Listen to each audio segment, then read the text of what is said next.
Hey there, ARK players, and today we're going to be talking about something that I know a lot of players have been literally talking about this ever since ARK Survival Ascended launched back at the end of 2023. Obviously, players absolutely love their community maps, and I miss so many of them. There's one in particular that I miss so much, and obviously we are missing 3 of them from the last game, which was ARK Survival Evolved. Today we are talking about Fjordur, Lost Island and Crystal Isles, and I can't wait to see what these look like when they finally launch in the game, which I still think, sadly, it's going to be a while away. But we have some news today from Jeremy, the co-founder of Studio Wildcard, so we're going to be getting in with that today. If you do enjoy today's video, feel free to drop a like and subscribe, it really supports me, and let's get in with the video. So this was when we were taking a look at this 4Gamer interview, and there is so much information in this interview, it is absolutely crazy. And they were talking about the business model leading to ARK 2 and Atlantis DLC in 2027. And pretty much like what they said about ARK 2, which is, you know, the kind of like the new update on it, is they said, you know, while maintaining the studio's operations, we can't expect direct revenue until ARK 2 is completed. So we need to continue providing attractive optional content. Now, this is one of the biggest things, right? Because obviously Studio Wildcard are waiting for their next big sort of sale, which is going to be ARK 2, right? And I think they still kind of, for a long time, didn't really know what that was. Like, I think I saw a video from Rascluck the other day, which was basically like, you're already playing ARK 2. And it was very true, because basically we have been. A lot of the stuff that Ascended is now is the stuff I think they had planned to come to ARK 2. Personally, I don't actually think it's been the right move for ARK 2 yet. I think, I'm not saying, you know, the release of Ascended was right. I still think they should have done a free Unreal Engine upgrade onto ARK Survival Evolved. But for ARK 2, I do like the idea that they've tested things a little bit beforehand, so it wasn't an absolute mess when they launched it. Because obviously, you know, if they launch ARK 2 and it's a massive mess, then it could be very bad for the company long term. So they have to ensure that it's good. So they went in to say, however, we don't want to monetize by selling off the maps themselves, because if you guys remember, very early at the start of Survival Ascended, they announced that they were going to be reselling the same DLCs that they did on Survival Evolved, and obviously the community did not like that whatsoever. They said, we've already paid for it, and then literally a week later, Studio Wildcard changed it, and they said, we're not doing this anymore, but what we're going to be doing is we're going to be selling like optional content on top of these maps. So they say this applies to Genesis Part 1, which obviously we have Tides of Fortune, that optional DLC alongside it, as well as the upcoming Genesis Part 2, which is going to have Galaxy Wars, which is kind of, you know, going to be like maybe Star Wars, Star Trek inspired, that kind of thing. And they say, and the custom maps such as Fjordur, Lost Island, and Crystal Isles. All of these will be provided free of charge to purchasers of ARK Survival Ascended. Paid premium elements play an important role in ensuring the studio's survival for the next few years. The attempts at premium mods and other things have continued from the previous game and are all aimed at ensuring survival for both creators and the studio. So yes, Fjordur, Lost Island, and Crystal Isles, this is the first time we have heard any of the devs talking about them since obviously the game launched, and we still obviously don't really know where they are in terms of the roadmap. Now, if I'm going to give my honest opinion, I don't think they're going to launch this year. I think right now we've got Genesis launching literally this time next week, and on the 2nd of July, and then I think the Astraeus final update will be dropping a little bit after that. And then obviously, I think they will do something in between that. I'm sure they're going to release some other stuff to keep us, you know, keep us occupied. But then obviously, I think they're working on their major Dragantopia DLC, which will be launching in December. So I don't see one of them. I still think there would be, personally, a time frame to fit this in. I think, you know, like the dream would be to get someone in, whether it's Nakatus or something like that, because obviously, you know, he worked on Fjordur, and you know, and get a team in to get maybe Fjordur, Lost Island, or Crystal Isles ready for that space between Astraeus Mega Update and Dragantopia. But I just can't see it. It would be a lovely, lovely surprise if they did it. But, you know, Genesis Ascended Part 2 is coming next year in 2027. And I think what is going to actually happen from what they said is they'll probably do Fjordur, Lost Island, and Crystal Isles with, like, kind of side paid content, if that makes sense. So I think that they'll do, like, a sort of, you know, Bob's True Tales, but, like, maybe some sort of, like, premium thing, Fantastic Tame kind of thing.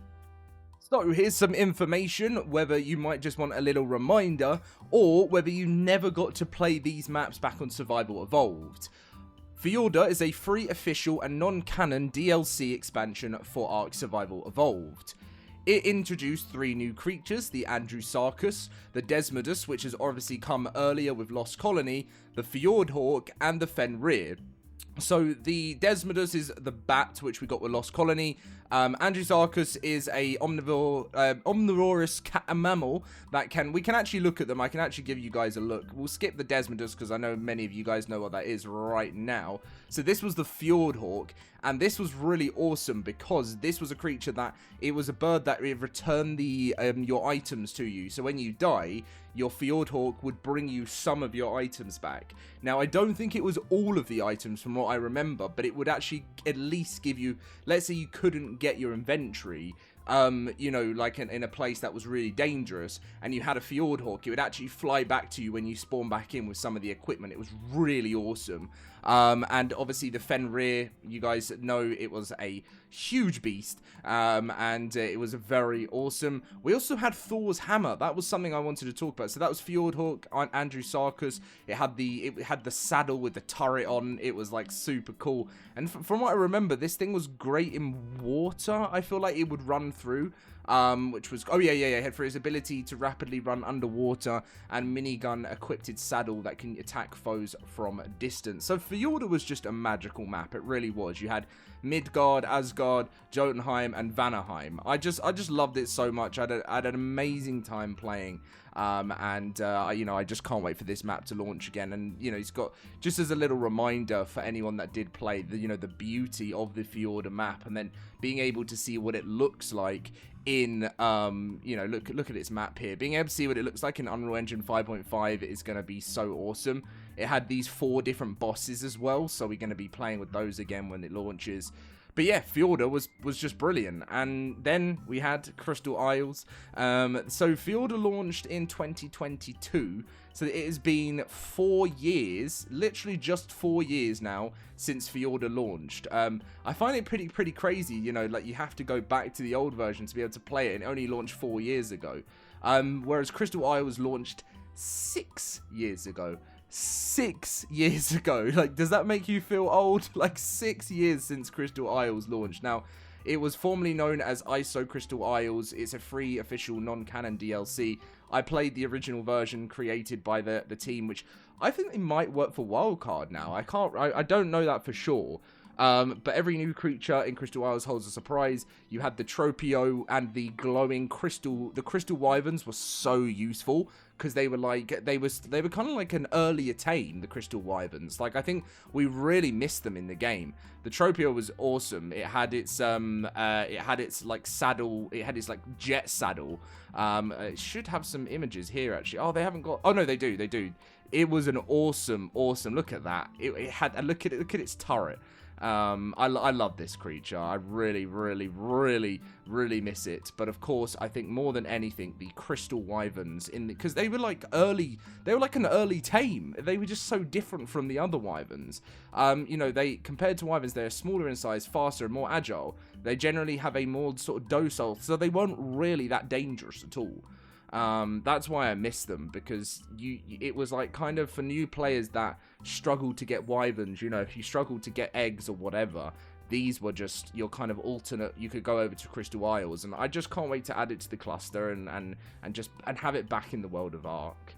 And then, of course, Lost Island launched. Now, this has been 4.5 years ago since Lost Island launched. December 2021. It added the Amargasaurus, which is an aggressive sauropod with the spikes on its back, the Dinopithecus, the giant baboon, and the Cynomicrops. This was the Amargasaurus. You probably remember it. It used to, like, those spikes would, like, it kind of shake its head and they'd fire off. It was a really awesome creature. Additionally, its spine's excellent for gathering sap, which I'll get fishing for, you know, which is always awesome. The Dinopithecus was a community-voted creature, if I'm correct, and it was it was the first ever creature vote winner. This was awesome, so good for moving around. It was so agile, and it is a large baboon known for its large packs and tech-disabling poop. So in PvP, that was pretty awesome. But very frustrating as well. Now, the Cynomacrops, we all miss it. We have a lot of stuff similar to it. Like, well, not completely similar, but obviously, you know, we do have kind of, you know, Drakelins in the game. We've got a lot of shoulder pets now. Like, I wouldn't say like it's completely like obsolete. I think a lot of people still miss this. You know, it's a small nimble creature and it's excellent at boosting survivors' mobility around the map. Obviously, you can fly with it.